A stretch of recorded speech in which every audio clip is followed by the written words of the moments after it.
Un nouveau film Godzilla est sorti et il est épique. Bien sûr, les fans américains du Monsterverse attendent avec impatience l'arrivée potentielle de Space Godzilla dans Godzilla X Kong Supernova, le clone terrifiant de Godzilla créé au cœur d'un trou noir. Eh bien, et si je vous disais qu'ils sont peut-être déjà en train de le teaser à travers ce film récemment sorti? Le jour de Godzilla, Toho a sorti un tout nouveau film Godzilla intitulé Fest Godzilla de Shinjuku Burning. C'est une version classique du roi des monstres, utilisant la méthode emblématique des effets spéciaux Tokusatsu qui a donné naissance au monstre en 1954. Après les précédents courts-métrages du jour de Godzilla, il apparaît au Tokyo Fest 2020 Godzilla Kong. Idora en 2021. Fest Godzilla 3 Gaigan Attack en 2022. Fest Godzilla 4 Opération Jet Jaguar en 2023 et, plus récemment, Fest Godzilla 5. Tous les monstres s'affrontent, sorti en 2024. Le nouveau film, Fest Godzilla 2, est un redémarrage des courts-métrages précédents. Il ne suit pas cette histoire. Nous assistons au retour de Miragoji, alias Godzilla Millennium. J'adore son design dans Final Wars, il me rend très nostalgique.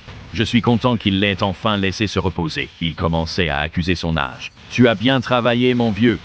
J'ai toujours adoré ce design du début de l'ère Millennium, donc le revoir, c'est génial. Ce film a beaucoup à offrir, alors aujourd'hui, on va tout analyser. Je vous rappelle que 70% d'entre vous ne sont pas abonnés, alors abonnez-vous et activez la cloche. Je sais qui vous êtes et vous rendez Godzilla furieux. Un film qui débute sur un écran noir accompagné de sons environnants a quelque chose de spécial. Pour commencer, l'histoire fait un peu écho à 1954 où tout ce que l'on entend, ce sont ses pas. Et une fois que les lumières s'allument, le film ne perd pas de temps à installer le ton qui va se poursuivre tout au long de la projection. Une angoisse tonitruante, un soldat entre dans le champ et crie à la recherche des retardataires qui n'ont pas évacué le bâtiment. Un autre soldat entre alors dans le champ et, après avoir échangé quelques mots sur le fait que le bâtiment est vide, il déclare que la température corporelle de quelque chose est en train d'augmenter. Qu'est-ce que ça pourrait être? Soudain, un énorme boom résonne dans les couloirs et les lumières vacillent. Quelque chose de gros arrive et ce n'est pas moi. Peu après le départ des soldats de l'écran, un pied géant traverse le plafond. Ça ne peut être que Godzilla. La tension est montée de façon brillante, offrant l'une des meilleures introductions de Godzilla jamais vues du roi des monstres. C'est aussi incroyable quand on réalise que ces soldats ont en fait été incrustés sur fond vert dans une maquette miniature dans laquelle ils entrent et sortent de façon parfaitement fluide. Franchement, c'est incroyable. J'adore le tokusatsu. La caméra remonte du tunnel et révèle un chaos total partout. En poursuivant l'analyse, je veux que vous remarquiez la qualité de réalisation de ce court-métrage. Kazuhiro Nakagawa revient encore après ses courts-métrages pour le Godzilla Day. Sa vision reste très parlante pour nous. Ce gosse-là a vraiment une chance de devenir le successeur de Takashi Yamazaki quand il décidera de passer à autre chose que le G-Man. Ce court-métrage a été conçu pour ressembler à un plan séquence continu, avec un minimum de coupures.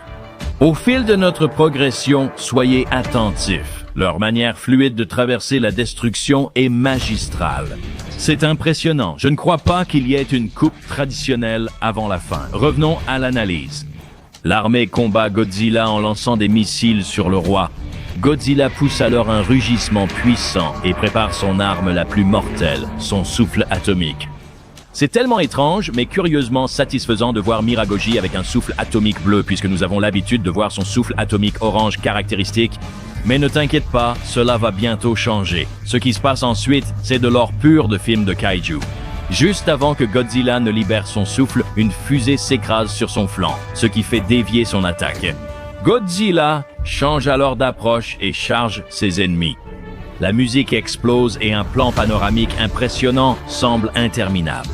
C'est une idée intelligente qui prouve qu'on n'a pas besoin de multiples coupes rapides ni de caméras tremblantes pour rendre une scène excitante. Et c'est vraiment sympa de voir comment ils ont réussi à glisser un peu d'humour ici aussi.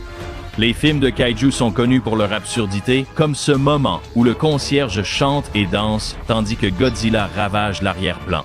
Mais ce n'est pas non plus trop ridicule ou forcé. Je veux juste savoir comment ce type ne savait pas déjà que Godzilla attaquait la ville. Il ne sent pas ses secousses. J'aime aussi beaucoup l'ambiance de ce plan, très Gareth Edwards. Tout son style consiste à apporter de la perspective à des scènes plus grandes que nature, ce qui les rend réalistes. Et on voit rarement ce genre d'image dans le tokusatsu parce que c'est vraiment difficile à réaliser. Mais ici, ils l'ont fait à la perfection. Et c'est drôle parce que Gareth était en fait présent sur le plateau lors du tournage de ce film. Alors je me demande si ce n'est pas le résultat d'une petite suggestion de sa part. Après la fuite du concierge, la caméra montre un présentateur de journal télévisé de film Kaiju à la télévision. Et puis, juste ici, ils utilisent le bord du bâtiment pour passer sans transition au plan suivant. C'est vraiment du cinéma à la 1917 et je suis totalement pour. Ils sont même allés jusqu'à penser à mettre des silhouettes de personnes dans les bâtiments, tirant leurs proches pour essayer de les faire évacuer. Cette attention aux détails est juste incroyable et aide vraiment à rendre ce monde crédible.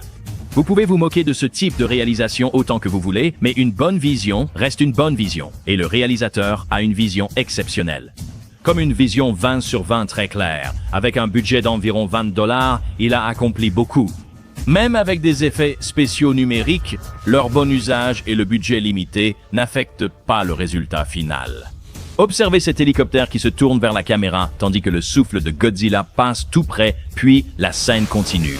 Ça ressemble toujours à un seul plan fluide, même si c'était une transition en image de synthèse déguisée pour que tout s'enchaîne naturellement. Tout au long de ce carnage, les humains font constamment remarquer que la température corporelle de Godzilla augmente. À ce stade, vous savez probablement déjà que Godzilla allait atteindre son état incandescent. Mais c'était quand même agréable en tant que spectateur de voir les humains dans ce scénario paniquer constamment parce qu'ils n'avaient aucune idée de ce qui allait se passer. Super idée pour motiver les fans de Godzilla incandescent. Les soldats sont stylés, j'adore leurs costumes. Bravo d'inclure l'armée dans tes films Godzilla sans la mettre au second plan. On sait tous qu'il serait attaqué par des kaiju. Notre partie préférée du court-métrage suit juste après. Godzilla semble commun dans cet univers, car il y a une statue de Godzilla sur un toit avec laquelle le G-Man interagit. Il fait genre « Salut mon pote, ça fait longtemps » et il essaie de faire une sorte de poignée de main. Peut-être que ça lui rappelle son père. Je fais pareil dans Godzilla sur PlayStation 4. Je m'approche toujours pour le regarder. Petite anecdote, c'est basé sur une vraie statue à Tokyo que je verrai un jour. Ça arrivera, je vais le faire. La voir dans le court-métrage était un clin d'œil amusant qui renforce l'impression d'une vraie ville. Et regardez l'éclairage dans cette scène. Le film se déroule la nuit, ce qui nous donne une belle palette de couleurs. Mais en utilisant l'éclairage du studio pour ressembler à la lune, on obtient cette superbe lumière d'ambiance. Cela met en valeur Godzilla et les accessoires à l'écran. Pas d'images sombres ou brouillonnes. C'est comme si Godzilla, furieux que son moment entre amis ait été gâché, attaquait les humains avec son souffle atomique. Et comme vous pouvez le remarquer, son souffle atomique passe lentement du bleu à cette couleur de feu atomique orange surchauffé, montrant à quel point sa température augmente. Masse critique. Il tire ensuite un missile directement dans le cou de Godzilla, ce qui le pousse à simuler une blessure et à s'effondrer. Meilleur que la plupart des footballeurs. Le gars fait genre « yes ». Puis, on a sans doute le plan le plus cool du film. Godzilla en a clairement assez. Le souffle, maintenant super puissant, accumule de l'énergie statique qui traverse l'air avant qu'il ne le libère et ne déchire tout sur son passage. Les fenêtres de l'immeuble s'illuminent simultanément d'un rouge vif alors que l'intérieur est englouti par les flammes. Et regardez simplement comment tous les débris sont projetés directement vers la caméra, c'est vraiment impressionnant et tellement dynamique.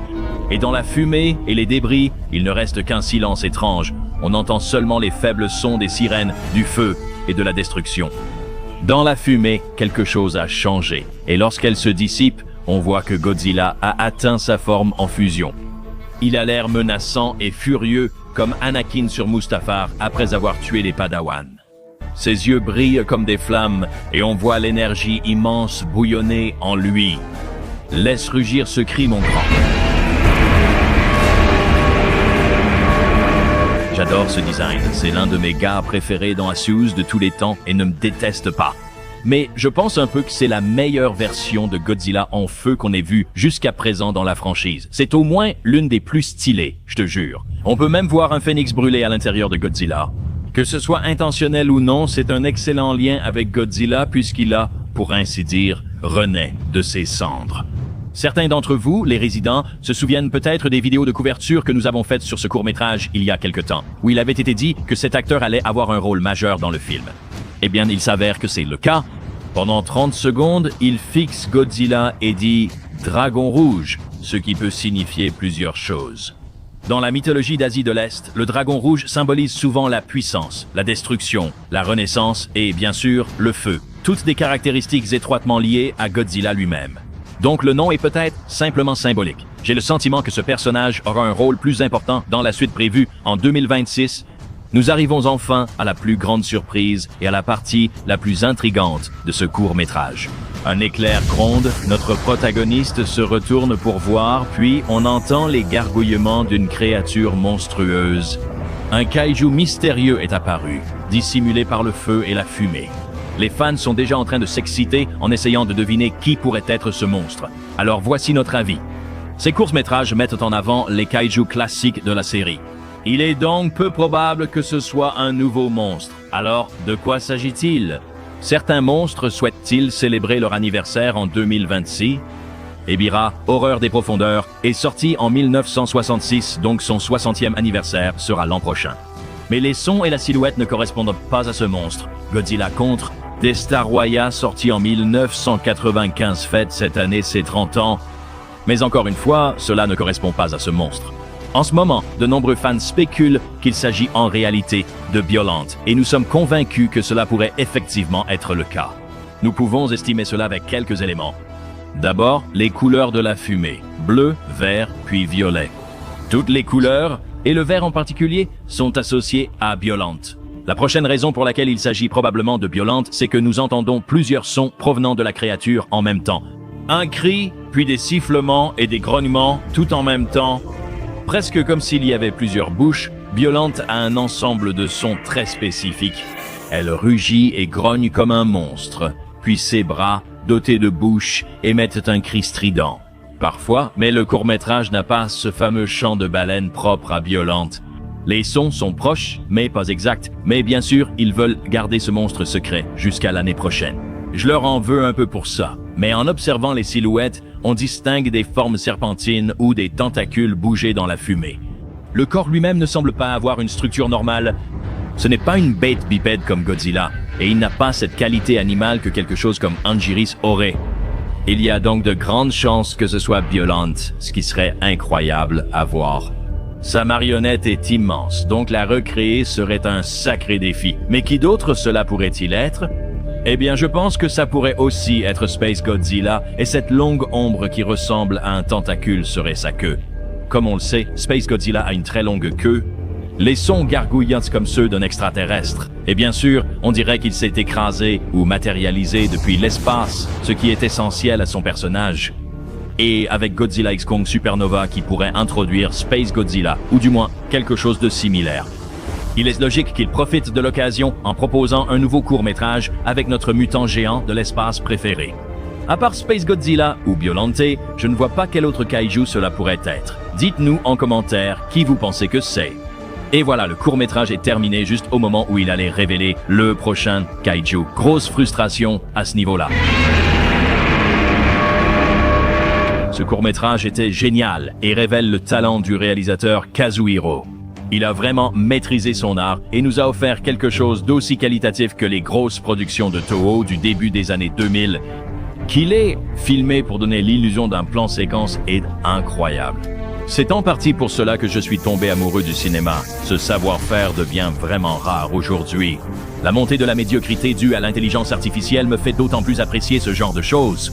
Si j'avais une critique à faire, c'est que le court-métrage est, trop court. Godzilla piétine devient orange, puis c'est fini. Les films précédents offraient davantage, au moins côté histoire. Mais je suppose que ce n'est que l'introduction de cette nouvelle série de courts-métrages relancés. Et la suite sera différente de tout ce que nous avons vu du réalisateur jusqu'à présent. Qu'il s'agisse de Space Godzilla, Biollante ou d'un monstre inconnu, nous avons hâte de revoir le grand gars l'an prochain. Ce qui sera probablement le plus grand Godzilla Day jamais vu avec la sortie de Godzilla Minus Zero et Godzilla XCOM Supernova qui arrive très bientôt. Alors, pour rester à jour sur tout ce qui concerne Godzilla, assurez-vous de vous abonner et d'activer la cloche de notification pour devenir un habitant de Dangerville dès aujourd'hui. Et n'oubliez pas de nous donner un gros pouce bleu, digne d'une convention. J'étais Alistair et on se retrouve dans la prochaine vidéo, chers habitants.